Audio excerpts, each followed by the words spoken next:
ഈ കേരളം 10 വർഷക്കാലം ഇടതുപക്ഷ ജനാധിപത്യ മുന്നണി ഭരിച്ചപ്പോൾ സമാനതകളില്ലാത്ത പ്രളയവും ഓഖിയും കോവിഡുമെല്ലാം ഈ കേരളത്തിന്റെ മണ്ണിലേക്ക് വന്നിറങ്ങിയില്ലേ? എങ്ങനെയായിരുന്നു കേരളം നേരിട്ടത്? കേരളം എങ്ങനെയായിരുന്നു അവരെ കാത്തു സൂക്ഷിച്ച് സംരക്ഷിച്ചത്? രാജ്യത്തിനും ലോകത്തിനും മാതൃകയാകുന്ന തരത്തിൽ പദ്ധതികൾ, പ്രവർത്തനങ്ങൾ സംഘടിപ്പിച്ച ഒരു ഗവൺമെന്റ് ആയിരുന്നു കേരളത്തിലുണ്ടായിരുന്നത്. നമ്മുടെ നഗ്നനേത്രങ്ങളാൽ കാണാൻ കഴിയാത്തൊരു മഹാവൈറസിന് മുമ്പിൽ ലോകം നിറഞ്ഞടിച്ചു നിന്നപ്പോൾ കേരളത്തിലെ മനുഷ്യരെ ചേർത്ത് പിടിച്ചു കൊണ്ടുപോയ ഒരു ഗവൺമെന്റ് ആയിരുന്നു കേരളത്തിലുണ്ടായിരുന്നത്. പ്രളയം വന്നപ്പോൾ എന്തായിരുന്നു? പ്രളയം ബാധിച്ച് മനുഷ്യരെ എല്ലാം നമ്മൾ സംരക്ഷിച്ചില്ലേ? BJP ഗവൺമെന്റ് കൊണ്ടുവന്ന തിട്ടൂരങ്ങളെയും കോൺഗ്രസും UDFും കേരളത്തിൽ കൊണ്ടുവന്ന എല്ലാ നിറകെട്ട വ്യാജ പ്രചരണങ്ങളെയും ഏറ്റെടുത്തുകൊണ്ട് അതിനെയെല്ലാം തിരിച്ചുകൊണ്ടാണ് കേരളത്തിൽ ഇടതുപക്ഷ ജനാധിപത്യ മുന്നണി അധികാരത്തിലിരുന്നത്. എന്നാൽ ഈ വീണ്ടും കേരളത്തിൽ കാലവർഷക്കെടുതിയിൽ കേരളം ഉള്ളടങ്ങിയല്ലേ, ബുദ്ധിമുട്ട് അനുഭവിക്കുകയല്ലേ കേരളം?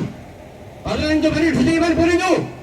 നമ്മളിവിടെ സംസാരിച്ചു കൊണ്ടിരിക്കുമ്പോൾ കേരളത്തിന്റെ വിവിധ കേന്ദ്രങ്ങളിൽ പ്രളയം പെയ്തിറങ്ങി മനുഷ്യർ ദുരിതപൂർണമായി ജീവിതം സമ്മാനിച്ചുകൊണ്ട് മനുഷ്യരിങ്ങനെ നിൽക്കുക. തങ്ങൾ സുരുക്കൂട്ടി വെച്ചതെല്ലാം പ്രളയം പെയ്തിറങ്ങി വലിച്ചു പോകുമ്പോൾ എന്ത് ചെയ്യണമെന്നറിയാതെ മനുഷ്യർ വിറങ്ങണിച്ച് നിൽക്കുമ്പോ കേരളത്തിലെ മുഖ്യമന്ത്രി എവിടെ പോകുക? കേരളത്തിലെ മുഖ്യമന്ത്രി എവിടെ പോയി? സഖാവ് പിണറായി വിജയൻ സംസ്ഥാന ഗവൺമെന്റിന്റെ ഭാഗമായി മുഖ്യമന്ത്രിയായിരുന്നപ്പോ പ്രളയം വന്നപ്പോൾ അത് സന്ദർശിക്കാൻ ഹെലികോപ്റ്ററിൽ പോയപ്പോ അത് ദൂർത്ത് എന്തെല്ലാമായിരുന്നു ആക്ഷേപം? കോൺഗ്രസുകാർ, BJPക്കാർ കേരളത്തിൽ പറഞ്ഞത്, എടാ അമ്മായിയപ്പനെ കാണാൻ പ്രളയം ബാധിച്ച് മനുഷ്യർ മരിച്ചു വീഴുമ്പോ, തന്റെ വീടും കൂടുമെല്ലാം നഷ്ടപ്പെട്ട് മനുഷ്യർ ഉടനുമ്പോ അമ്മായിയപ്പനെ കണ്ട് വഴി പറയാൻ VD സതീശൻ പോകുന്നതിന് മുഹബത്ത്, പിണറായി വിജയൻ പോയാൽ ദൂർത്ത്. ഇതെന്തൊരു കാലം? ഇത് നമുക്ക് പറയാൻ കഴിയുമോ? ഇതാണ് പ്രശ്നം. പ്രളയം ബാധിച്ച മനുഷ്യരെ സംരക്ഷിക്കാനെന്ന് സഖാവ് പിണറായി വിജയൻ നേരിട്ടെത്തി അവിടെ ഡിസാസ്റ്റർ മാനേജ്മെന്റുമായി ബന്ധപ്പെട്ട് അവിടെ സെക്രട്ടേറിയറ്റിൽ തന്നെ വാർ റൂം സംഘടിപ്പിച്ചുകൊണ്ട് അവിടെ ഈ കേരളത്തിലെ എല്ലാ കേന്ദ്രങ്ങളിലെയും റിപ്പോർട്ടുകൾ അനുസരിച്ച് അവിടെ ആ പരസ്യമായി തന്നെ എല്ലാ രക്ഷാപ്രവർത്തനത്തിനും സന്നദ്ധ സേവന പ്രവർത്തനത്തിനും കേരളത്തെ ഒരു കുടക്കീഴിലാക്കി കൊണ്ടുപോകാൻ സഖാവ് പിണറായി വിജയന്റെ നേതൃത്വത്തിലുള്ള ഇടതുപക്ഷ ജനാധിപത്യ മുന്നണിക്ക് സാധ്യമായെങ്കിൽ ഇപ്പൊ കേരളത്തിന്റെ KPCC പ്രസിഡന്റ് ആയിരിക്കുന്ന സണ്ണി ജോസഫ് ഇപ്പൊ നമ്മൾ സംസാരിച്ചുകൊണ്ടിരിക്കുമ്പോ പുള്ളി പറയാ രക്ഷാപ്രവർത്തനത്തിൽ ഇടപെട്ട് ആരെയും മരിച്ചാൽ ഗവൺമെന്റിന് ഉത്തരവാദിത്വമില്ലെന്ന്. ഇങ്ങനെ കാലന്മാരുണ്ടോ?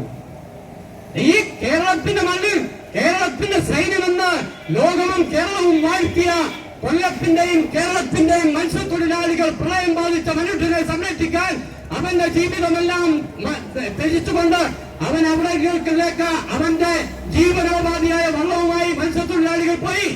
ഇപ്പോഴും പോകുന്നു. നമ്മളിവിടെ സംസാരിച്ചുകൊണ്ടിരിക്കുമ്പോ പോകുക പത്തനംതിട്ടയിലേക്ക് മത്സ്യത്തൊഴിലാളികൾ.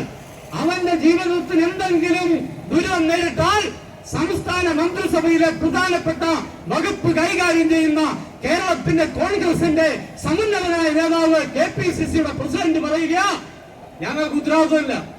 പിന്നെ ആർക്കാ ഉത്തരവാദിത്വം? നിങ്ങൾ ബിരിയാണി കഴിക്ക്. VD സതീശൻ രാവിലെ ബിരിയാണി, ഉച്ചക്കായി കൂറ, നിങ്ങൾ കഴിച്ചോ? ഭക്ഷണമൊന്നും കഴിക്കണ്ടെന്ന് ഞങ്ങൾ പറയല. പക്ഷേ മനുഷ്യൻ പട്ടിണി കിടന്ന് എന്ത് ചെയ്യണമെന്നറിയാതെ ദുരിതാശ്വാസ ക്യാമ്പിൽ 2 ദിവസമായി ഒരു ഗുളിക കൊണ്ട് മാത്രം അവിടെ നിൽക്കുക. വെള്ളം കൊടുക്കുന്നില്ല, ഭക്ഷണം കൊടുക്കുന്നില്ല. അവരെ സംരക്ഷിക്കാൻ വേണ്ടുന്ന യാതൊരു നിലയും സ്വീകരിക്കാതിരിക്കുമ്പോ പുള്ളി പോവുക അമ്മായിയപ്പനെ കാണാൻ, ബിരിയാണി കഴിക്കാൻ. നാണോ മരമുണ്ടോ കോൺഗ്രസ്സുകാരാ?